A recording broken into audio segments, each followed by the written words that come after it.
Hello, everybody, and welcome to this very special episode of Dynamics of the Podcast, the only podcast dedicated to Professor James Moriarty, Napoleon of Crime, and archnemesis of Sherlock Holmes. I am your very obsessed host, Madeline Quiñones, and I am joined by my lovely co-host, Dixie Parkinson.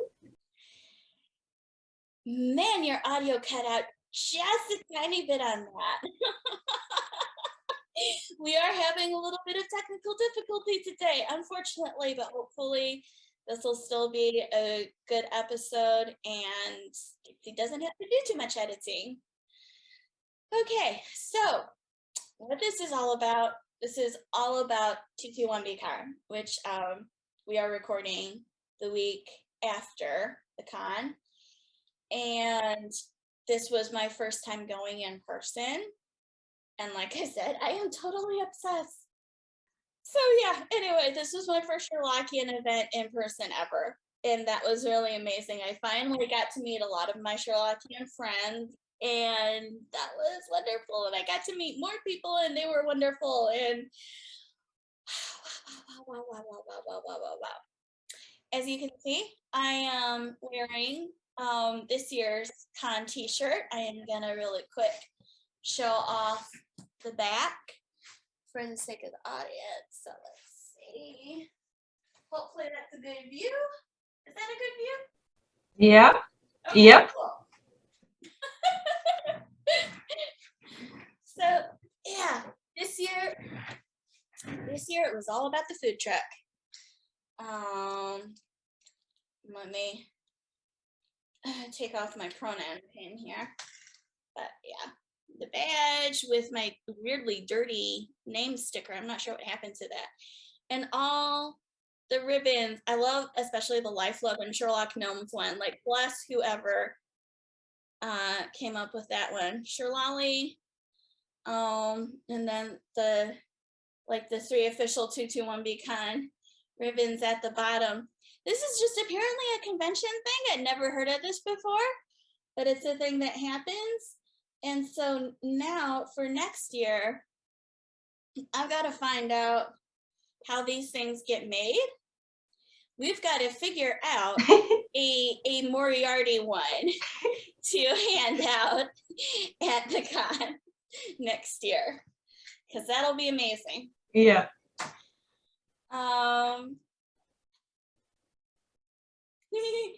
But yeah, also the Traveling Lemon Brigade one makes me happy. That's a Cabin Pressure reference. So, yay for Cabin Pressure. One of these days I need to listen to that. Yeah, well, you know what? Don't do that just yet. Like, make sure that you can actually come over next year. Yeah. And then we'll listen to it on the drive down. Yeah, that sounds fun.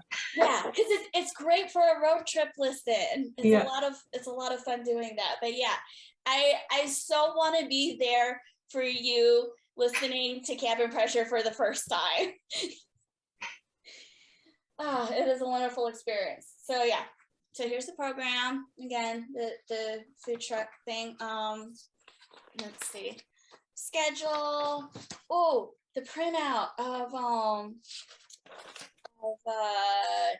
recommendations for lady detective books, both fictional and non-fictional.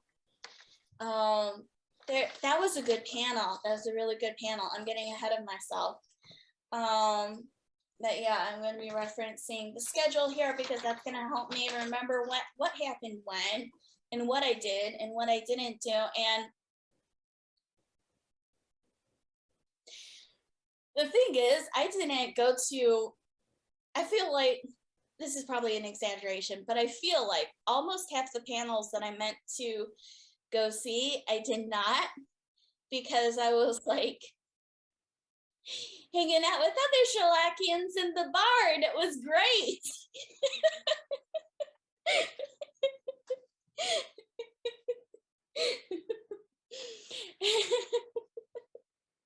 When I say bar, I do actually mean the big dining area that the hotel has. It's a very nice dining area. But yeah, drinking was involved. Because this is Sherlockians we're talking about.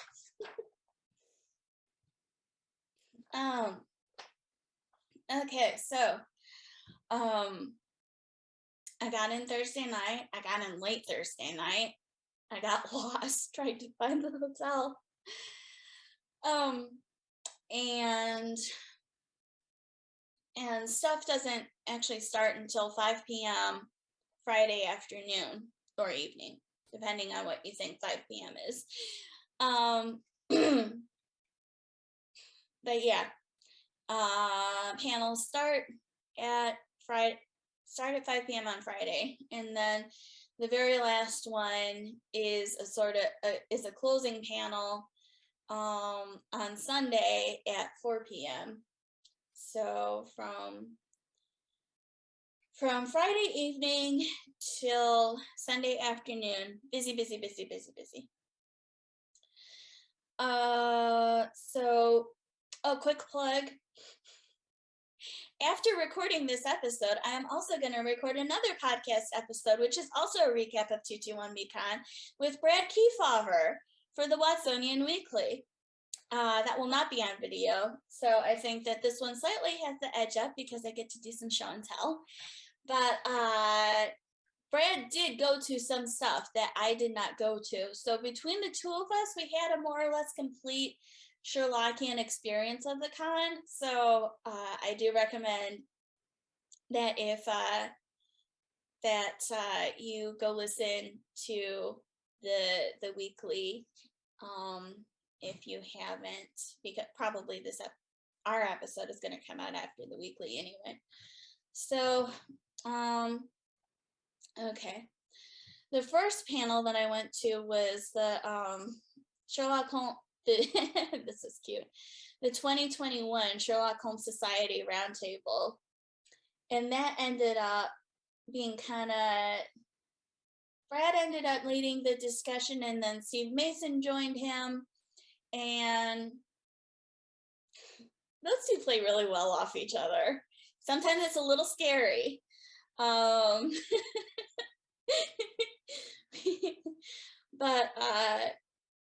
that was it. That was an interesting one, just talking about the state of Sherlockian societies right now and what Sherlockian societies might be like in the future. For the life of me, I can't remember anything other than just enjoying Brad and Steve up there together. But yeah.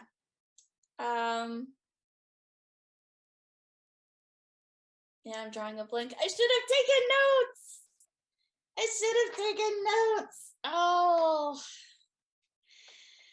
Okay, so 6:30 was my panel from Canon to Fanon, Sebastian Moran, and I was on that panel with Crystal Knoll, one of the creators of the con, and a couple other women who I don't personally know. And so we talked about Moran, and we talked about some of our favorite Morans, and there was a fair bit of discussion about Game of Shadows, which is great. Also, we ended up getting into like fan casting. If we were casting for Moran now, who would you get? Tom Hardy came up. I'm trying to remember who else. I suggested Richard Armitage. I think Richard Armitage could do a really good job as Moran. I'm drawing a blank. There was also talk of like gender bending casting, and I think somebody suggested Ming-Na Wen, and I'm like, oh yes, please. Yeah, that's a great idea.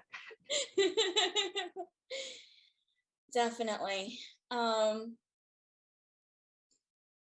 yeah, we just had a fun time, and I took along some of my favorite books that deal with Moran, including the Empty House manuscript and Corporals, Colonels, and Commissionaires, and Empress of India.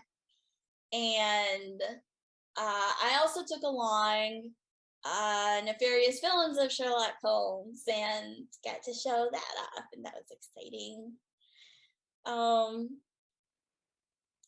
So yeah, gosh, I hope I still have that link. There was also a link to there's a QR code.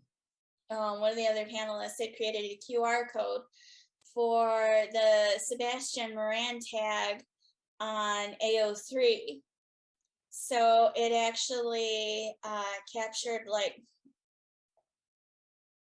all the works on AO3 that have Sebastian Moran listed as a tag. Obviously, that one would really be getting into the weeds, but I still intend to check it out. Because there's got to be something in there that I'm gonna enjoy. And of course, we did talk about Michael Fassbender. Apparently, nobody knew who got it started, but a lot of people were still in favor of it. It was probably maybe it was a popular fan, or they just created some edit or something where they used him and then everybody jumped on board. Right. I mean, I'm sure that's it. I've just always been curious, like who exactly, like if there was a story behind it or anything. But anyway, something that happened at Con this year that was new was that all the panels were staggered. So you still had panels all happening at the same time, but you also had there were half-hour intervals in between panels, and so the schedule looks like this. So the panel about Sherlally started halfway into the Moran panel, so I missed the first half of the Sherlally panel. Sadness. I still made it for the second half though, so that was fun. And I think it was at the Sherlally panel that I got this chocolate T-Rex. I don't know why, but it's a chocolate T-Rex.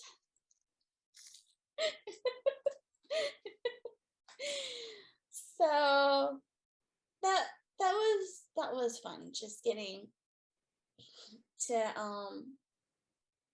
hear people talk about Sherlally and knowing that community is still going strong, and I have been officially accepted into the Sherlally community, so yay. And then I didn't make it to any other panel that evening. I meant to go to Victorian etiquette. I missed it. What was I doing? Was that when Canon Pictionary was going? No, Canon Pictionary is Saturday. Friday was just socializing. It was Friday night. Yes. I should have been blogging during con like Brad was. I knew I was gonna forget stuff, and I am forgetting things. Of course, Friday night was also the fandom burlesque, which I hear is very well done, but it's not my cup of tea. And as it turned out, it was just fine. I went up to my room and I crashed really hard. I went to sleep early that night and I really needed it. So Saturday,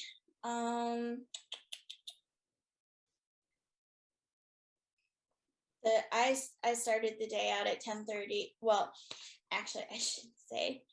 I started out the day by hitting up the dealer's room, and I did a stupid thing. I made 2 passes at the dealer's room. One was that morning and the other one was later. And I really shouldn't have done that because I spent more money than I should have. But while we're on the topic of the dealers, well, of course I got the shirt. I also got one of the older shirts that's this is either 2015 or 2016.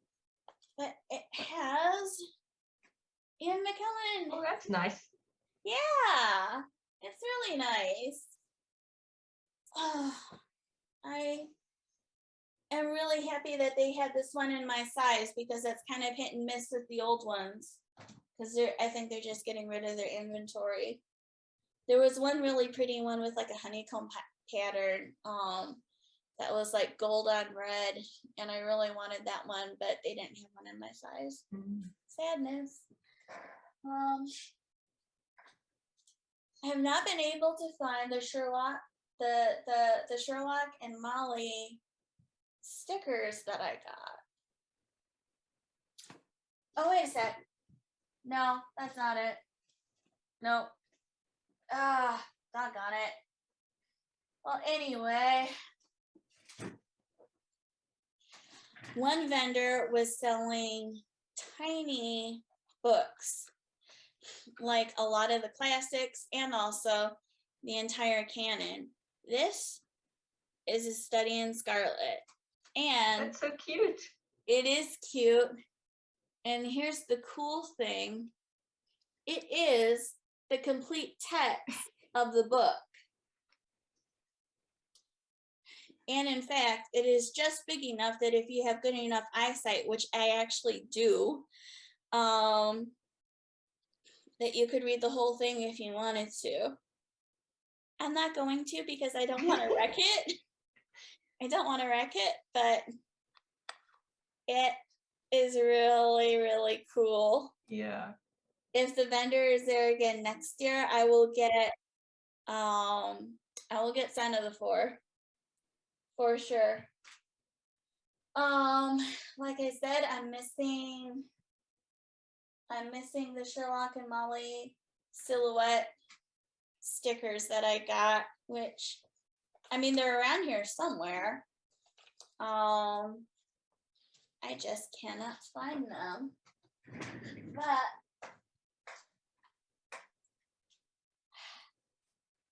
the most important thing that I got at time, Howard Ostrom was there in the dealer's room. He had a box of books with him and he was just trying to offload them basically. There was only one book there that I really, really cared about, and that was Bending the Willow. I will not reveal what I paid for it, but he was very kind. We'll put it that way. So I believe it's a first edition. I do know that it's his copy of it. So yeah. So that made me very, very happy. The funny thing was I couldn't even pay him right away because he couldn't make change for me. So then he just let me take the book and I'd pay him back later. And then finally the next day I gave him the money and he's like, I heard you skipped town.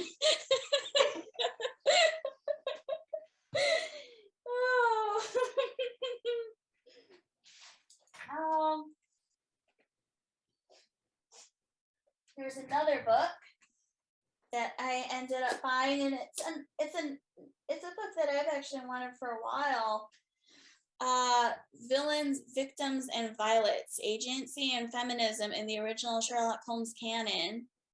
So it's a bunch of essays and like all about the various female characters in the canon, and I am really excited about this one. Yeah, that sounds cool. Yeah, yeah.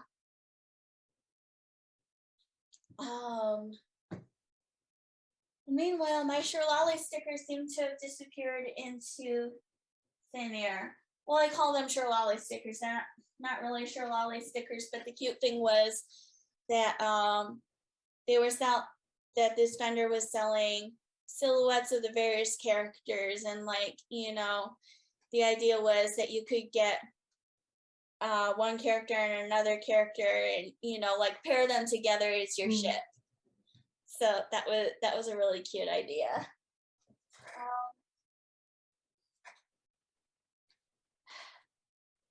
I think that is actually all the merch that I got. But that was still a pretty penny.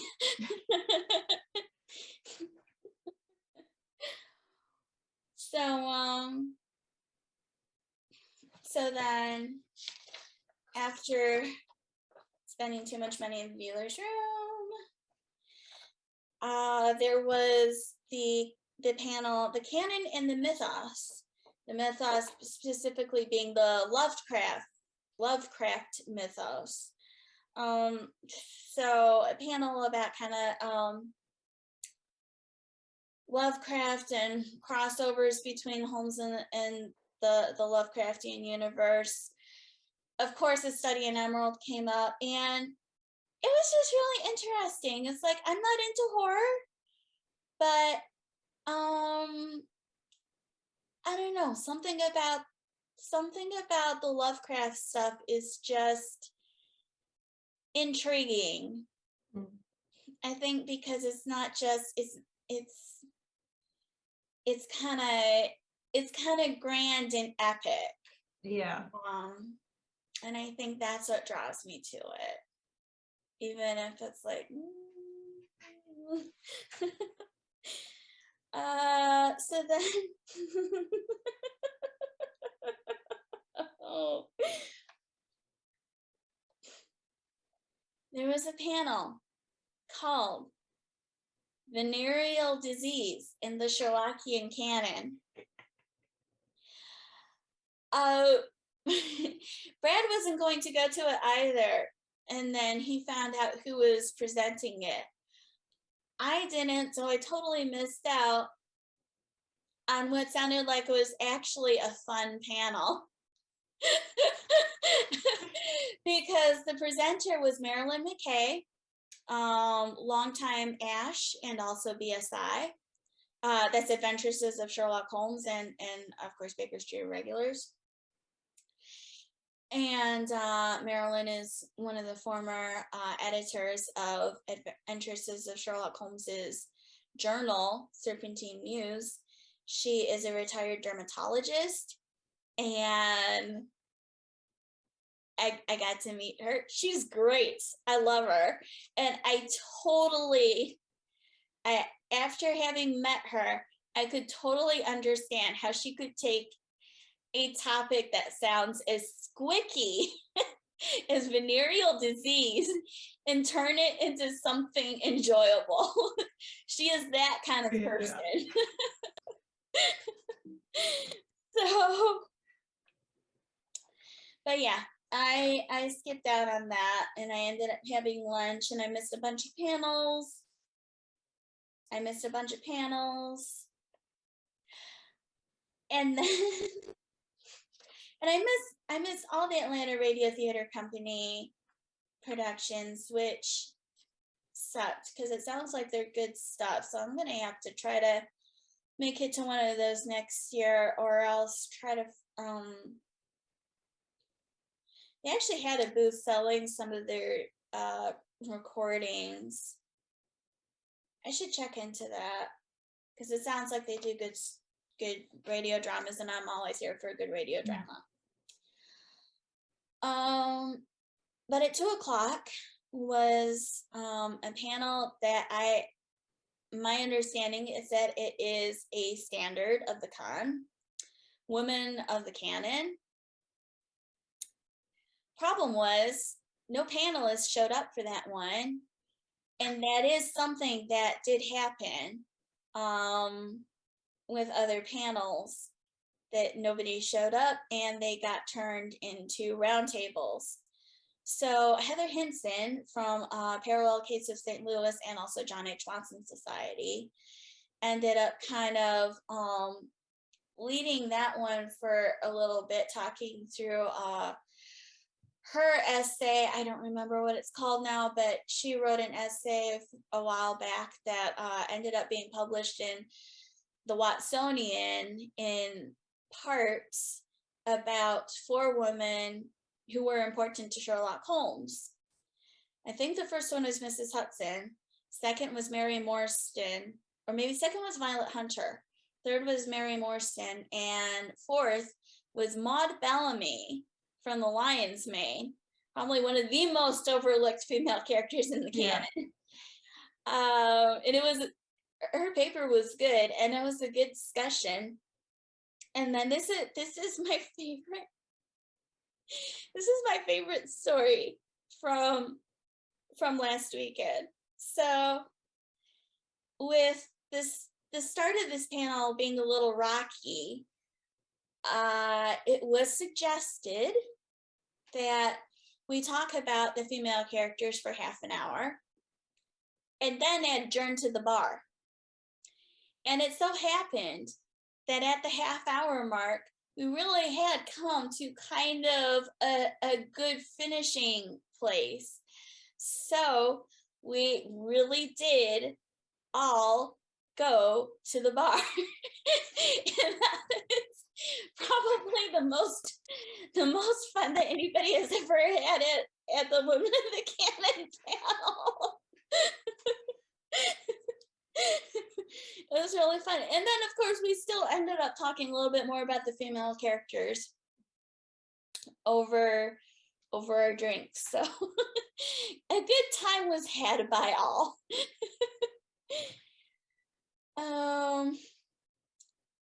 Yeah, so then because of that, I missed Sherlock Holmes's influence on anime, which I'd wanted to go to. That was probably one of the ones that I regret missing the most.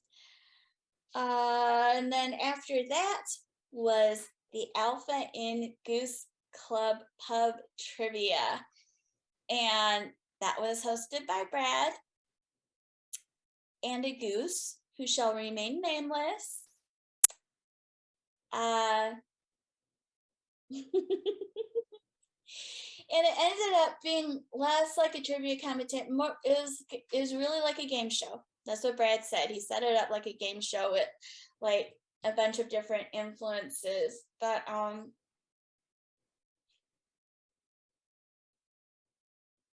we went through, so you just had to, it was one of those things where you had to be there. It was crazy. It was fun. It was silly.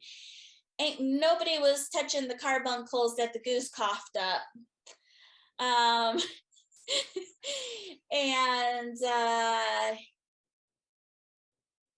yeah, I mean, naturally, since Brad Kefauver was running a trivia game, of course he was going to throw in a whole category of questions from the movie Holmes and Watson. And that was fun. But I knew it was coming. I knew he was gonna find a way to sneak that in. Probably one of my favorite. I feel though like the best trivia question was the one about Jeremy Brett. He did a really good Jeremy Brett trivia question, and I was like, as he's starting, I'm like, oh, I know who that is, and then it's one of those questions where it starts, you think it's going to end one way and then it kind of flips, but it's like, oh, I still know the answer because I'm still a really big Jeremy Brett girl.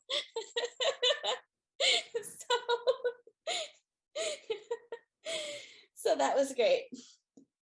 And the fun thing was that during his last bow, which is the panel at the end where the con board meets with everybody, and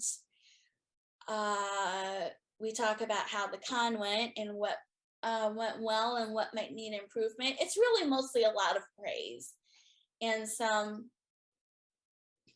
people saying that this is their first experience and etc.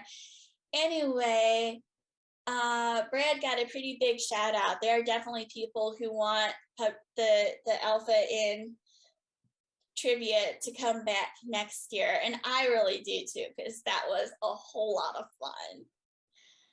That was really a whole lot of fun.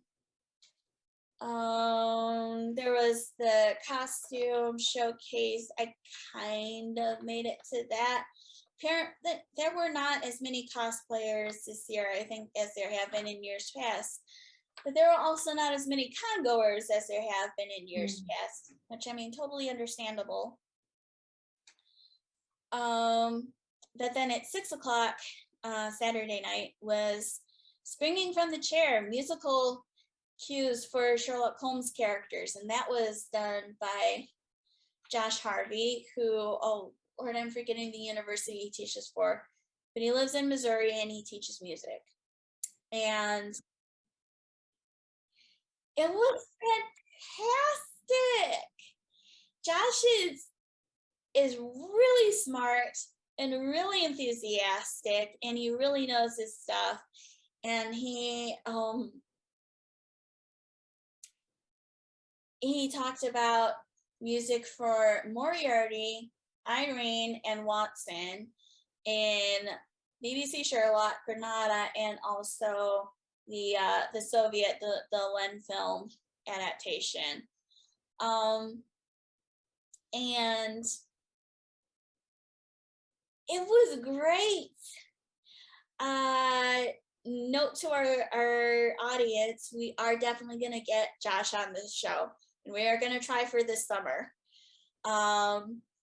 because he's fantastic, and you need to hear the stuff that he has to say about how the music just all comes together. And one major takeaway is that the in BBC Sherlock, the Moriarty music, the Irene music, and that was the one that surprised me, because I hadn't noticed that bit before. But Moriarty, Irene, and Watts and John, their themes are all tied into the main theme of the show. Mm-hmm. And it's really brilliant how that was done. And in fact, the BBC Sherlock theme, it's the first part is really Sherlock's part, and the second part is John's. Josh breaks it down really well, so we definitely need to get him on here and have him explain it, right? Because it was great. It was so great. That, for me, that was the standout panel of the convention, was his presentation, because that was terrific. I ended up missing the panel that was about Sherlock Holmes on radio, and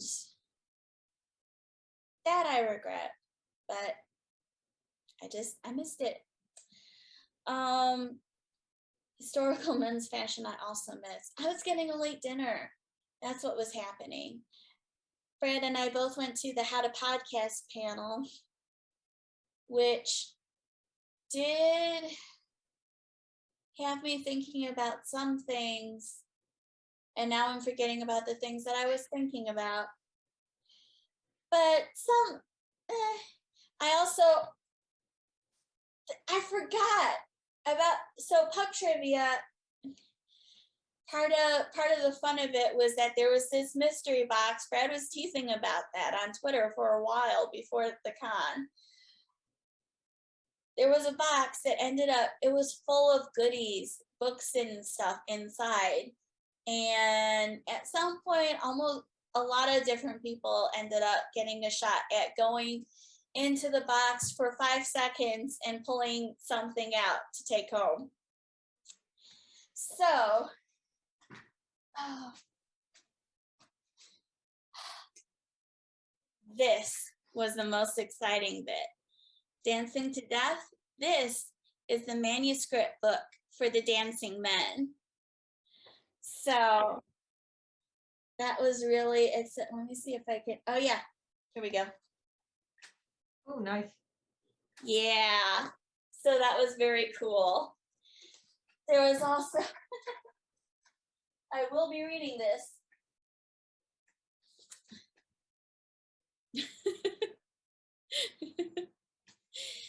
So, book about podcasting by, yeah, the McElroys.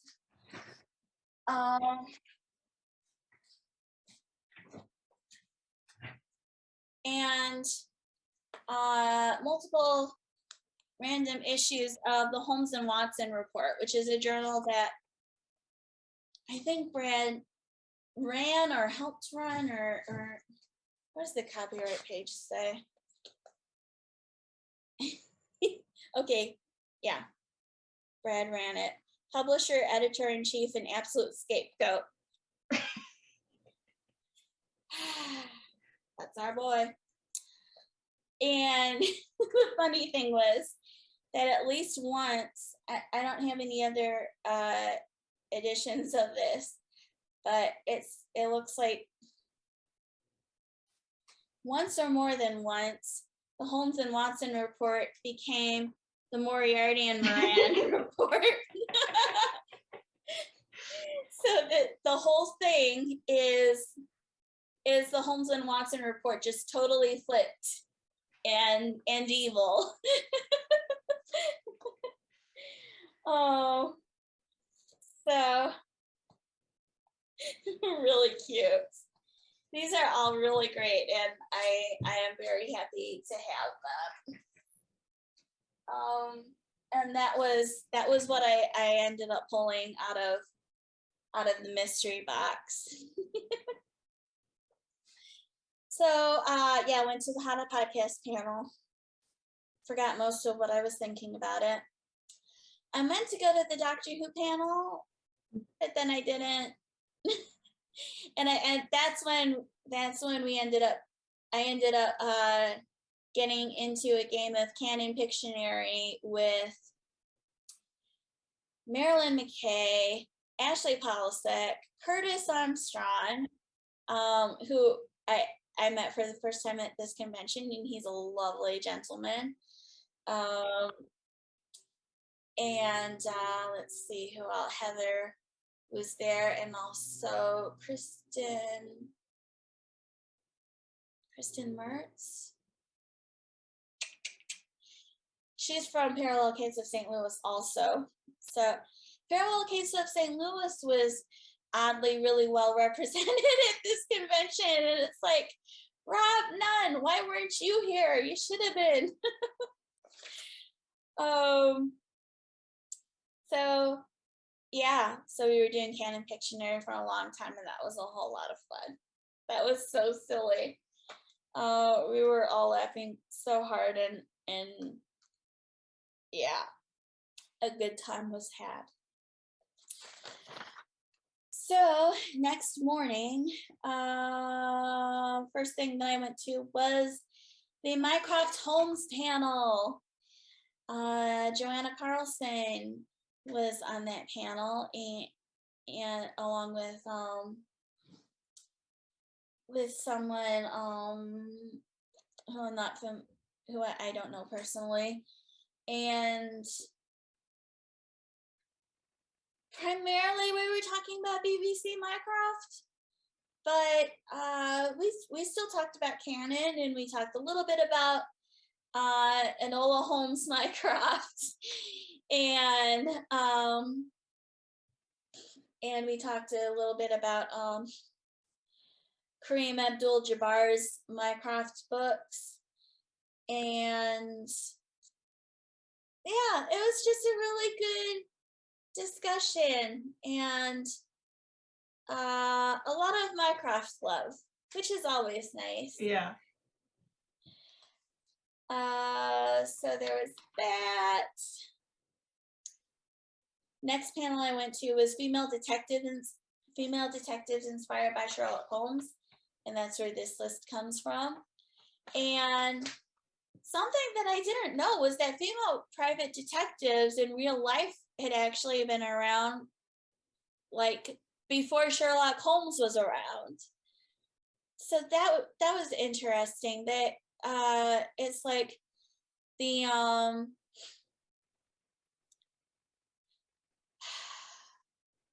the divorce laws at the time of the Sherlock Holmes stories in England, the divorce laws weren't great, but they were still better than they'd been about 50 years ago. Mhm. So in the mid 19th century, there was a bit of a reformation of divorce laws, and or to the point where you actually could get divorced. I think before you couldn't.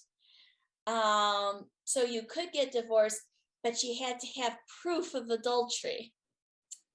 Yeah. And this is where private detectives really kind of took off, and female private detectives took off, because then they went and got the proof that spouses needed, if any proof existed. So that was very interesting. And then some of the different female detectives who were being written contemporaneously with Sherlock Holmes. And you know, like, none of them really had much staying power. And part of that is just plain old garden variety sexism. But something else that came up that was a very interesting point was that it's not just what you've got, it's where it's coming from, or where it's being published rather. So Sherlock Holmes is being published in a major story magazine. Like, everybody got the Strand. Mhm. All these other female detectives were being published in other periodicals that weren't as popular, and in some cases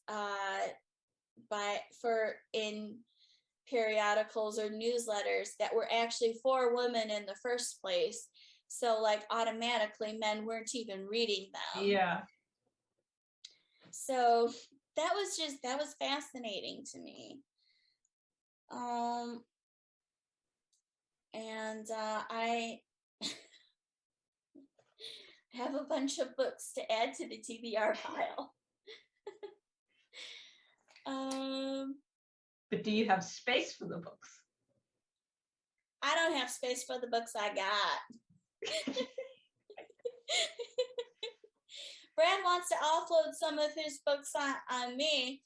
Next time we talk about that, I'm going to say, like, do you have any bookcases you could offload? I'll take a bookshelf, please.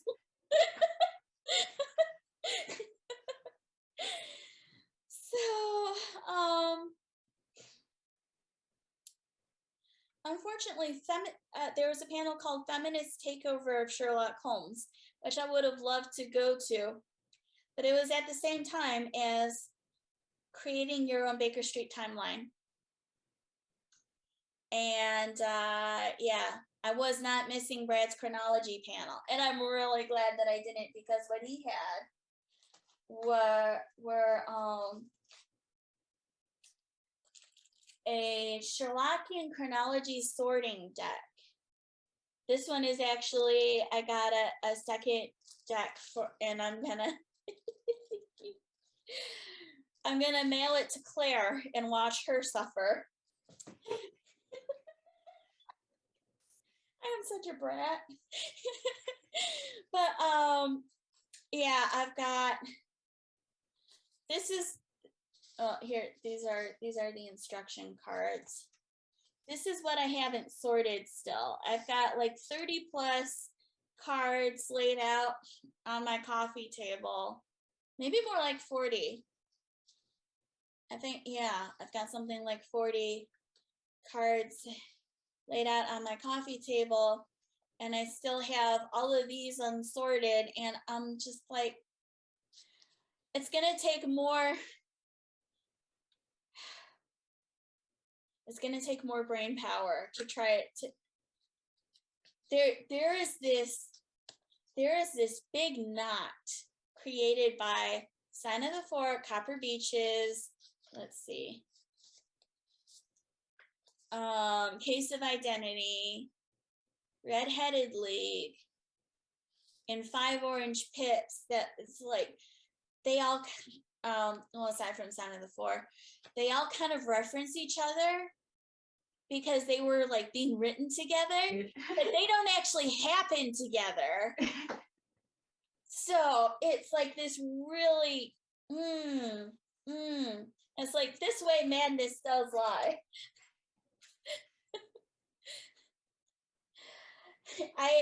For what, like we were supposed to be sorting them while we were at the panel. For a while I was trying, and then I just gave up. I'm like, I need a nice big flat surface for this. Oh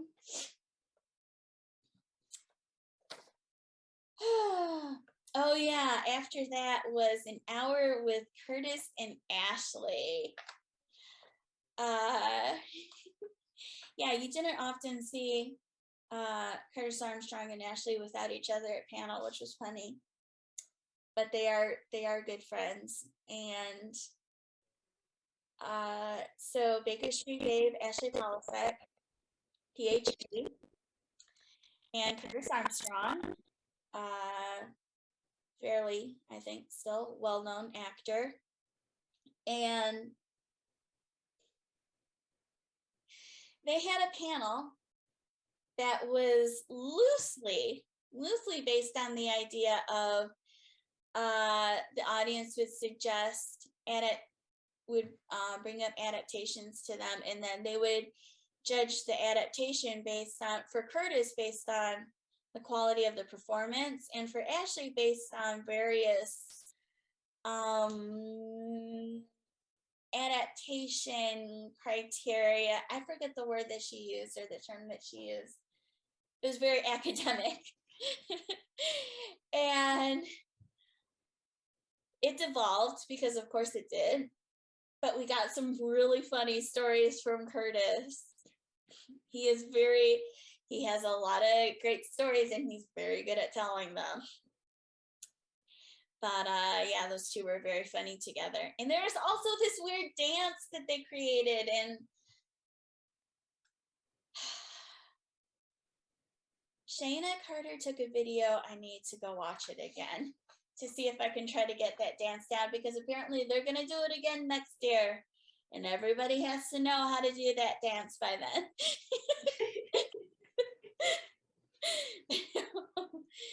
It was a very funny panel. It was a good time. And that was almost at the end of con. So half an hour after that was actually our last bow. And that was a good hour with the con board, and everybody was really appreciative, and it sounds like next year is going to be the 10th anniversary.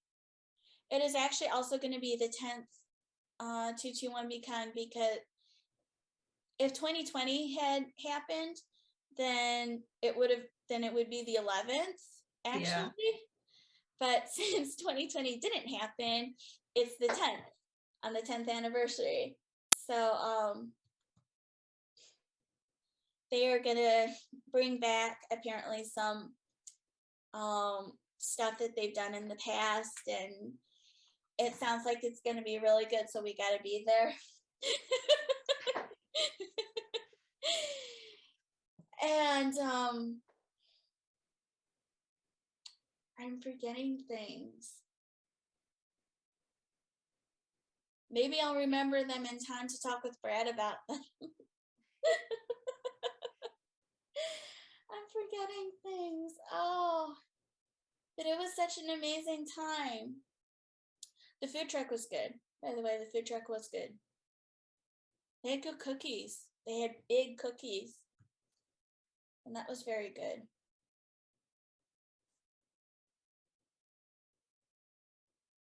There's something I know I'm forgetting. And it's maybe important.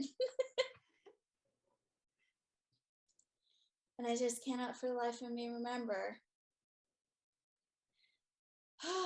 Lord willing, you will get your visa. And you can fly over next spring and we will drive down together and listen to Cabin Pressure and do a podcast panel at con. You're allowed to, you make suggestions, and when did they open? Maybe October or November, sometime in the fall is when suggestions for panels open. Or maybe it's in late summer, and then in the fall is when you can volunteer. I don't remember. We will find out. We will find out. That's still a few months away. But we'll suggest a panel for this podcast and volunteer, and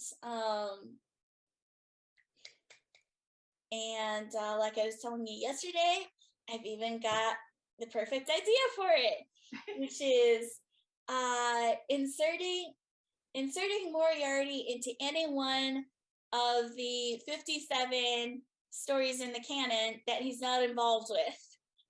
It's like, is it something that you can do? Is it something you should do? Can you get away with it anyway? It's like, what would you put Moriarty in if you could? I just think that'd be a lot of fun. So it'd be, more of a discussion kind of thing. But I think that would be a lot of fun, and hopefully other people would too. If not, I'm willing to come up with something else, but just like, please guys, let us do our podcast at con, because that would be terrific. Yeah. So yeah, actually, what we should do is we should try to get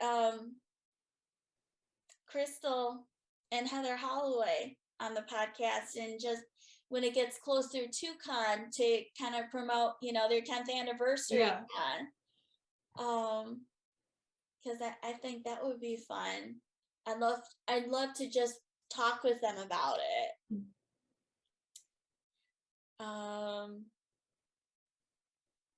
And Crystal, if you're watching this, you and I still need to have a Moran conversation. And if you write that James Bond Moran fan fiction, I want to read it. I want to read Sebastian Moran as a 007. Yeah, me too.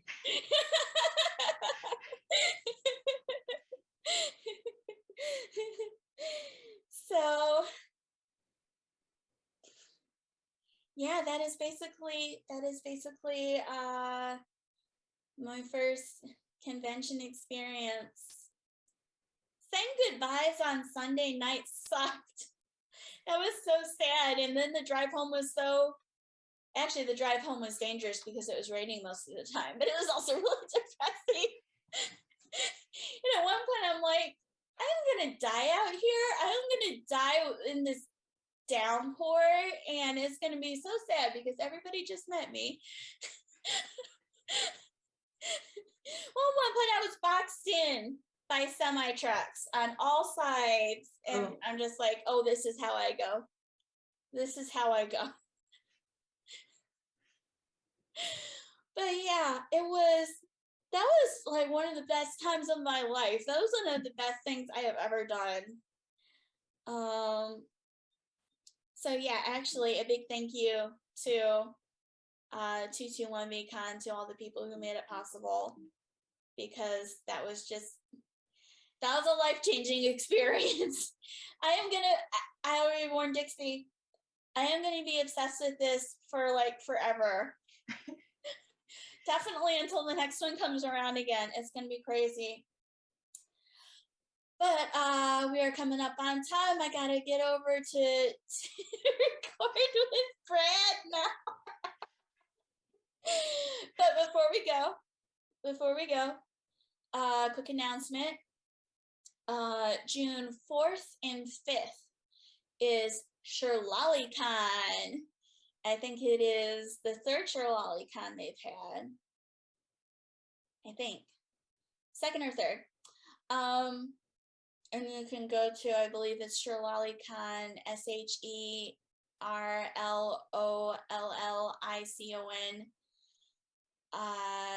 .weebly.com and register. And it's not just about SherLolly, which by the way is Sherlock and Molly ship from the BBC. It's Sherlocking in general. And we are going to be there. We are going to host a discussion, really. It's going to have to be a discussion about Moriarty and Moran. Because basically, we already covered this in our gratuitous Moran episodes. So,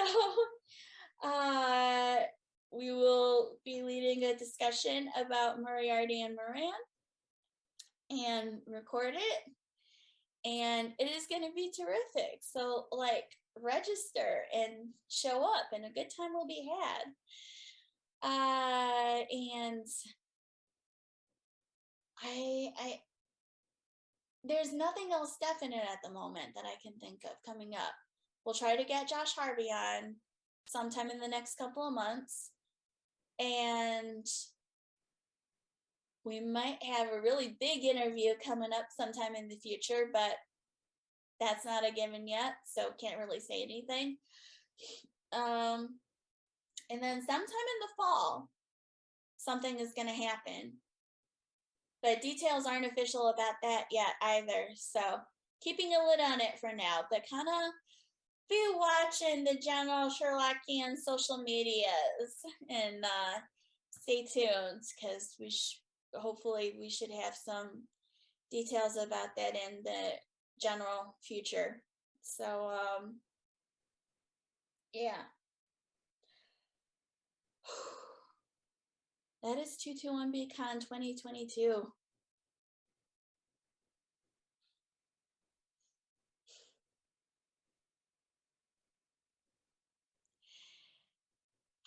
I need you to come next year. Yes. I need you to come. We need to do this together. It'll be great. Yeah.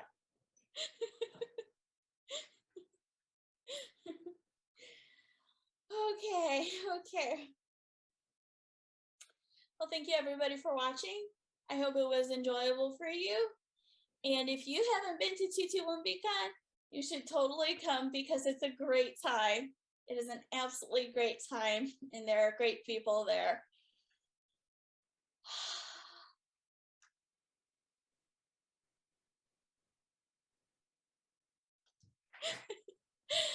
All right. Well, thank you guys for watching or listening, and we will see you relatively soon. So.